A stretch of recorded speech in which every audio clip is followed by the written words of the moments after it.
Máš minútku? Od covidu sa zvýšil záujem o vzdelávanie v oblasti bezpečnosti práce formou e-learningu. To znamená, že nepríde lektor fyzicky, ale ten uchádzač si to môže vyklikať cez počítač. Čo si o tom myslíš? Je to presne tak. Na jednej strane e-learning nie je všeliek na všetky druhy školení.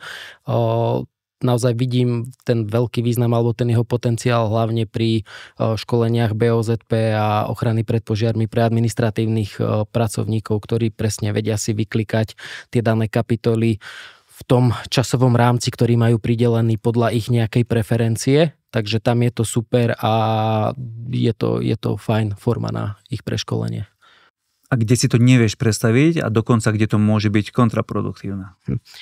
No, tu si treba dať ozvlášť pozor na tie výchovno-vzdelávacie aktivity, kde je nevyhnutná prax. Hej, čiže ten zamestnanec okrem teórie musí nasať aj alebo absolvovať prax, ako napríklad obsluha motorových vozíkov, pielčíci alebo viazači bremien a tam si myslím, že nejaké video alebo animácia nenahradí tú empirickú skúsenosť, ktorú získa pri tej praktickej časti ten účastník alebo ten zamestnanec. Určite, to znamená, treba zvážiť, kde ten e-learning nasadím a kde zasa pôjdeme prezenčnou formou cez lektora. Určite áno, ako som povedal na úvod, nie je to všeliek, hej, čiže treba zvážiť.